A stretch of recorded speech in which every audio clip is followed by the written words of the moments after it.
బ్రహ్మగారి యొక్క వాగ్రూప శక్తి సరస్వతి. అందుకే సరస్వతి అంటే ప్రవాహము అని గుర్తు. That which flows is Saraswati. ఏది ప్రవహిస్తుందో అది సరస్వతి. అందుకే బాగా గుర్తుపెట్టుకోండి, సర్వనాశనం అయ్యేది ఎప్పుడు అంటే విద్యయందు మోహము కలిగితే.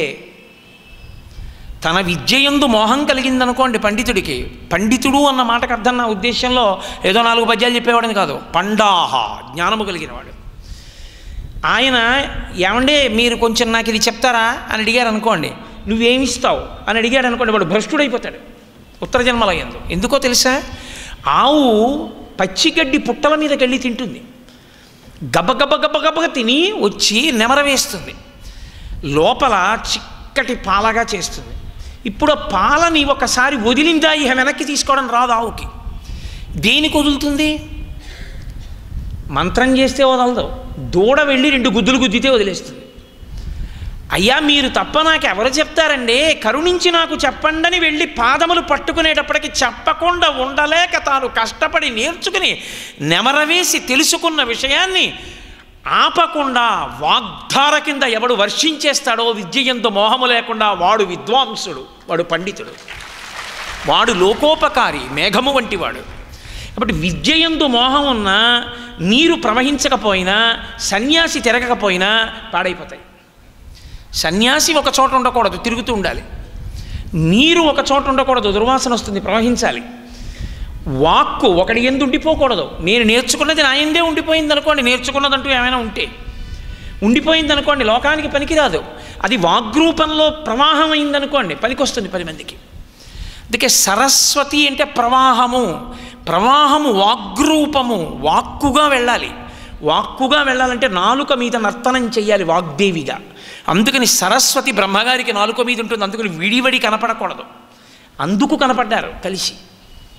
ఇది భృగువుకి తెలియదా? నేను మీతో మనవి చేశాను కదా, తెలిసిన సందర్భంలో ఇంకోలా అనిపించడం బుద్ధి మాయకు వశమైందని గుర్తు. ఇప్పుడు అందుకని అమ్మా నువ్వు ఒక ఆయనకి నాలుక మీద ఉన్నావు, ఒక ఆయనకి వదనారవింద వక్షో, శ్రీ మహావిష్ణువుకి గుండెల్లో ఉంటుంది. గుండెల్లో ఉంటుందంటే ఇక్కడ పెట్టుకుంటాడని. ఇక్కడ పెట్టుకుంటే చాలా అసహ్యంగా ఉండదండి. అన్నమాచార్యులు వారు మనమైతే హడిలిపోయి ఇలా చేతులు కట్టేసుకుని అయ్యి బాబోయ్ అయ్యి బాబోయ్ అయ్యి బాబోయ్ అంటాం, కానీ వెంకటేశ్వర స్వామి వారిని దెప్పి పొడిచాడు. ఏమయ్యా బుర్ర ఉందా నీకు? అంటే ఇంతమంది పిల్లలం వచ్చామా, అసహ్యంగా 2 భార్యల్ని చెరుకో పక్కా పెట్టుకుని ఉయ్యాలా ఊగుతూ కనపడతావా? ఏమైనా మర్యాదగా ఉందా నీకు? మీరు ఏదో కోటేశ్వరరావు ఏదో ప్రసంగాలు చేశాడు, కాకినాడ వచ్చాం కదా, ఒకసారి వాడిని చూసొద్దామని మా ఇంటికి వచ్చారనుకోండి, నేను ఉయ్యాల బల్ల ఎక్కి కూర్చుని మా ఆవిడ్ని తొడ మీద కూర్చోబెట్టుకుని 2 అన్నాను అనుకోండి, ఊరి వీడు అసాధ్యం మండిపోను, ఇదే వీడు కూర్చుని తీరనుకోరు మీరు నన్ను. అలా ఏమయ్యా కూర్చోవడం ఏమిటి, ఉభయనాంచారుల్ని పక్కన పెట్టుకుని ఉయ్యాలలు ఊగుతూ అదేం దర్శనం అని వెంటనే ఆయన అన్నారు. అర్థమైంది, అలల చించలమైన ఆత్మలందుండని అలవాటు చేసని ఉయ్యాల, ఎందుకు నీకు ఈ ఉయ్యాల అలవాటైందో నాకు అర్థమైంది అన్నారు. అది భక్తి, అది పండాలి, అది పండితే అందం. విష్ణువు గుండెల్లో లక్ష్మిని పెట్టుకుంటారంటే ఏదో ఓ తాడు కట్టి ఓ కొయ్యబల్ల వేసి దాని మీద ఆవిడని కూర్చోబెట్టుకు తిరుగుతుంటారని కాదు దాని ఉద్దేశ్యం. విష్ణువు స్థితికారుడు. స్థితికారుడు అంటే పరిపాలనాంశయందు ఉంటారు ఆయన. ఇప్పుడు పరిపాలనాంశ కలిగిన వాడికి గుండెలలో కారుణ్యం ఉండాలి. దయలేని పరిపాలకుడు ఎటువంటి వాడు అంటే వాల్మీకి మహర్షి రామాయణంలో మారీచుడితో అరణ్యకాండలో మాట చెప్పిస్తారు, చాలా అద్భుతంగా అంటారు ఆయన ఆ మాట. రావణ, నువ్వు ఉన్నావు, రాముడు ఉన్నాడు, మీ ఇద్దరికి తేడా ఏమిటో తెలుసా? రాముడు పిల్లల వెనక తండ్రిలా నడుస్తాడు, నువ్వు మేకల వెనక తోడేళ్ళలా నడుస్తావు అన్నాడు. పిల్లల వెనక తండ్రి నడిచి ఎవరైనా పిల్లాడు సరిగా నడవకపోతే ఓ మొట్టికాయ కొట్టాయి ఇట్లాడు, అలా పక్క వెళ్ళకు, మారిపోతావు, అటు ఇటు వెళ్ళిపోతా అంటాడు. తండ్రి మొట్టికాయ కొట్టడంలో కొడుకుకి రక్షణ ఉంది, తోడేలు మేకల వెంట తిరగడంలో ఓ మేక గల్లంత అయిపోతుంది. నీ పరిపాలన అటువంటిది అంటాడు. కాబట్టి కేవలము రక్షణ అంటే, కేవలము పరిపాలన అంటే తప్పు చేసిన వాడిని ఉతికేస్తూ ఉండడం, తనకిష్టమైన వాడిని నెత్తి మీద పెట్టుకుంటూ ఉండడం, అది కాదు పరిపాలన అంటే. పరిపాలకునికి దయ ఉండాలి. దయలేని పరిపాలన అర్థం లేని పరిపాలన. అరే వాడు ఏ పరిస్థితుల యందు అలా చేశాడు తెలుసుకుని ఉంటాడే వాడు ధన్యుడు. కామకోటి పీఠంలో పరమాచార్య స్వామి వారు పీఠాధిపత్యం వహిస్తున్న రోజుల్లో వంటవాడు మినప్పప్పు ఎత్తుకుపోతూ దొరికాడు. వాడి అదృష్టం ఏమిటో స్వామివారు పీఠంలోనే ఉన్నారు. ఆయన దగ్గరికి తీసుకొచ్చారు. ఏమిరా అన్నారు. అయ్యా రోజు గారెలు తక్కువ అవుతున్నాయి అనుకుంటున్నావు, ఇగో మినప్పప్పు ఎత్తుకుపోతున్నాడు పట్టుకున్నావు అన్నారు. అంటే ఆయన అన్నారు, ఎందుకు ఎత్తుకుపోతున్నావురా అన్నారు. అంటే వాడు అన్నాడు, అయ్యా నన్ను క్షమించండి, నాకు గారెలు ఇష్టం. నేను అందరికీ గారెలేసి పెట్టేటప్పటికి సాయంకాలం ప్రసాదం గారి ముక్కే దొరుకుతుంది నాకు. గారె నేను ఎప్పుడూ తింటలేదు, అందుకే మినప్పప్పు ఎత్తుకుపోయాను అన్నాడు. అంటే ఆయన అన్నారు, వీడికి ప్రతిరోజు ఇంకో వంటవాడితో గారెలు చేయించి వీడు తిన్నన్ని గారెలు పెట్టండి. ఏమిరా గారెలు రోజు తిను, నీకెప్పటికి తృప్తి వస్తే అప్పుడు గారెలు తింటాం మాని, ఇక మినప్పప్పు తీసుకెళ్ళకన్నారు. అలాగేనండి అన్నాడు. వాళ్ళు పెట్టారు గారెలు. దయ కలిగిన పరిపాలన అంటే అది. అవతలవాడి కష్టాన్ని చూడగలగడం. అది లేదనుకోండి, ఇంకేం పరిపాలన, ఇంకెందుకు? నువ్వు బలనాప్పుడు బలానా తప్పు చేసావు, కాలు తీసేస్తాను, నువ్వు బలానాప్పుడు బలానా తప్పు చేసావు, వేలు విరగొట్టేస్తాను, ఇంకా దానికి పరిపాలకుడు ఎందుకండి? దయ ఉన్నవాడెవడో వాడు పరిపాలకుడు. దయ అంటే ఎక్కడ చెప్తాం? ఏమన్నా అంత తప్పు అలాంటి పని చేశాడు ఏంటంటే ఆయనకి దయ లేదండి అని ఇలా అంటాం కదా, ఆయనకి దయ లేదండి, ఆయనకి దయ లేదండి అని ఇలా అంటామా? ఇలా అంటాం. దయాస్థానము గుండెలు. అందుకే మహానుభావులు వేదాంత దీక్షకులు దయాశతకము అని చేశారు అమ్మవారి మీద. అమ్మ అంటే పర్యాయపదం దయ, వాత్సల్యం. పరిపాలనకుని యందు దయ గుండెలలో ఉండాలి. అందుకని అమ్మవారు వక్షస్థలంలో ఉంటుంది లక్ష్మీదేవి. అంతేగాని వక్షస్థలంలో ఉంటుందంటే ఇక్కడ బొమ్మ రూపంలోనో లేకపోతే ఓ కొయ్యిపేటో కట్టుకుని ఇక్కడ కూర్చోబెట్టుకుంటాడని కాదు దాని అర్థం. పరమేశ్వరుడికి వామార్థ భాగమునందు ఉంటుంది. అంటే శక్తిగా ఆయన శరీరంలో సగభాగం ఆవిడే కలిసిపోయి ఉంటుంది. ఎందుకనంటే ఆయన చెయ్యవలసిన కార్యం అటువంటిది కనుక. ఇది అమ్మా పురుషత్రితయే తేదా పురంధ్రి రూప త్వమేవ కామాక్షి, నువ్వేనమ్మా ఇవన్నీ 3 రూపాలు అని మూకశంకరులు అంటే, అమ్మలగన్నయమ్మ ముగురమ్మల మూలపుటమ్మ చాలా పెద్దమ్మ సురారులమ్మ కడుపారడి బుచ్చినయమ్మ తన్నులో నమ్మిన వెల్పుటమ్మల మనంబున ఉండెడి అమ్మ దుర్గ మాయమ్మ కృపాబ్ధినిచ్చుట మహత్వ కవిత్వ పటుత్వ సంపదలు అని పోతనగారంటే. పోతనగారి తదోశైలి మహానుభావుడు, గొప్ప శ్రీ విద్యా విశారదుడు. ఆయన పద్యం అంతా పెద్ద హడావిళ్ళ కనపడుతుంది. ఇంత చేసి ఆ పద్యం అంతా ఆయన చేసిన గొప్ప చమత్కారం ఏమిటో తెలుసండి. ఇంత చేసి అంటే తక్కువని కాదు నా ఉద్దేశం. ఒక మహామంత్రాన్ని పద్యంగా మార్చారు. శంకరులు నాగేంద్రహారాయ త్రిలోచనాయ చేసినట్టే పోతన గారు ఒక మహామంత్రాన్ని తీసుకొచ్చి పద్యంగా మార్చేశారు. ఓం ఐం హ్రీం శ్రీం శ్రీమాత్రే నమః.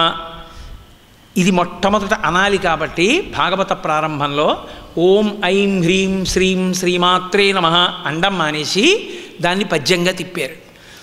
మహత్వ ఓం, కవిత్వ ఐం, మహత్వ కవిత్వ పటుత్వ హ్రీం, సంపదల్ శ్రీం. ఈ 4ంటికి 4 బీజాక్షరాలు. మహత్వ కవిత్వ పటుత్వ సంపదల్ ఓం ఐం హ్రీం శ్రీం అమ్మలగన్నయమ్మ ముగురమ్మల మూలపుటమ్మ చాలా పెద్దమ్మ శ్రీమాత్రే నమః. ఓం ఐం హ్రీం శ్రీం శ్రీమాత్రే నమః అని పద్యం కింద తీసుకొచ్చారు మహానుభావుడు పోతన గారు. అందుకే విజయవాడ కనకదుర్గమ్మ రాజద్వారాన్ని ఇప్పటికీ పట్టుకుంది ఆ పద్యం. మహానుభావులు తెలుగు నేల మీద పోతన గారు లాంటి కవి పుట్టినందుకు మనం నిజంగా సాష్టాంగదండ ప్రణామం చేయాలి. మనం చాలా కృతజ్ఞులం కనుక ఆయనకి ఎక్కడా ఓ విగ్రహం కూడా ఉండదు.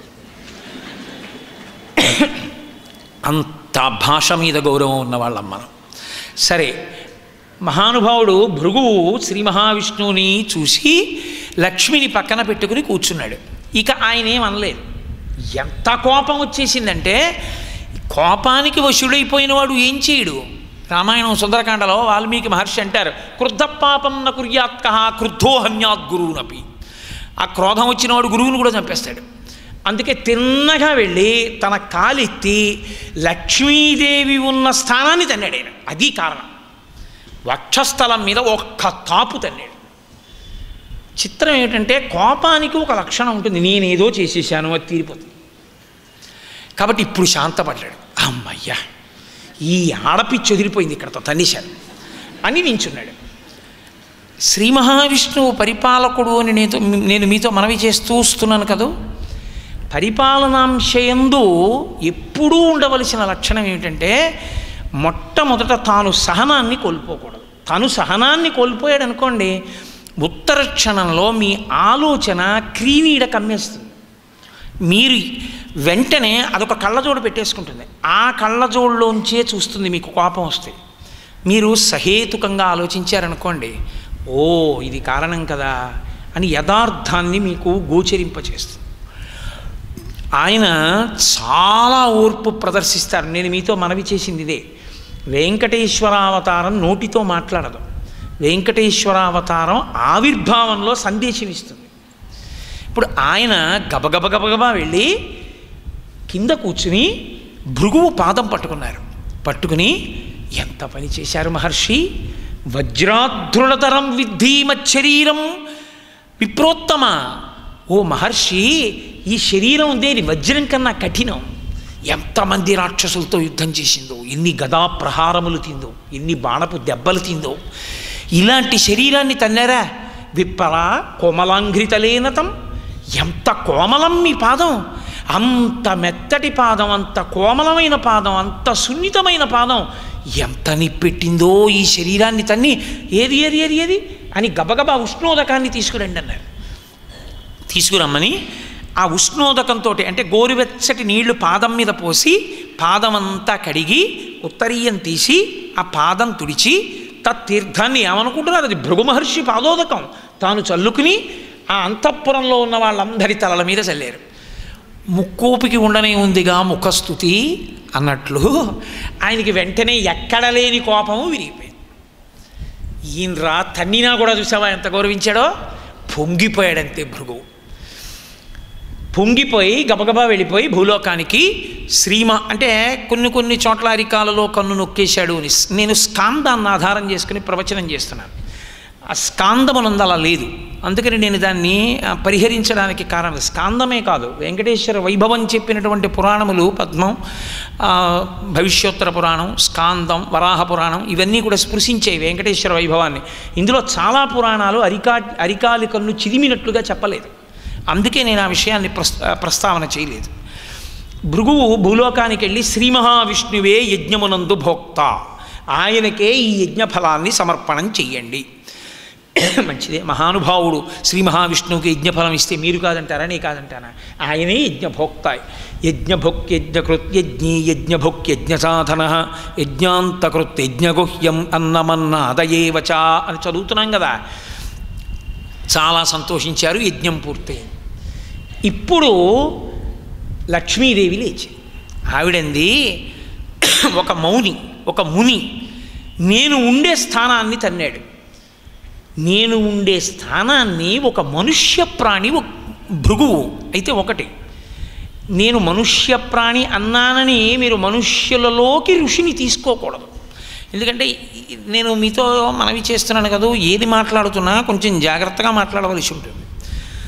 ఋషి మనుష్య జాతిలోకి రాడు, మనుష్యునిగా పుట్టిన మనుష్య జాతిలోకి ఋషి రాడు.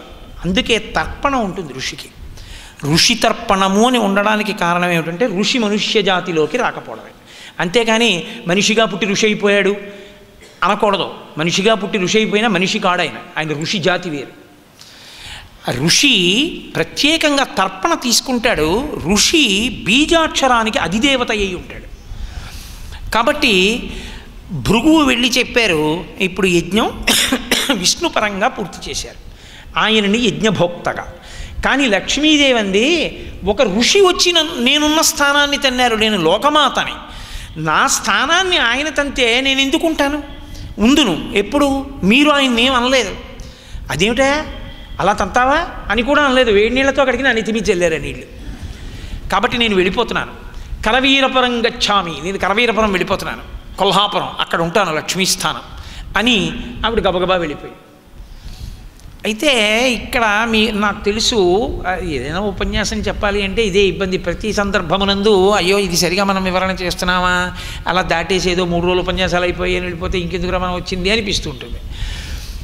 అలా లక్ష్మీనారాయణులు కూడా గొడవలు పడుతూ ఉండడం, లక్ష్మీదేవి కూడా కోపం వస్తూ ఉండడం, ఆవిడేమో భర్తను విడిచిపెట్టి వెళ్ళిపోతూ ఉండడం, వెళ్ళిపోతే ఆయన వెరిమొహం వేసుకుని పాపం పెళ్ళాన్ని కూడా అదుపు చేయలేని వెర్రేళ్లే వైకుంఠంలో కూర్చుంటూ ఉండడం అలా ఉంటుందా అండి? ఇంకా వాళ్ళే అలా ఉంటే మనం మాత్రం ఇలా ఉంటే పెద్ద గొడవ ఏమిటండి దానికి? ఇక లక్ష్మీనారాయణులని చెప్పి సంకల్పం చెప్పి కన్యాదానం చేయవలసిన అవసరమే ఉంది? అంత లోకాలన్నింటినీ పరిపాలించి నిగ్రహించి శాసించి సుదర్శన చక్రాన్ని చేత్తో పట్టు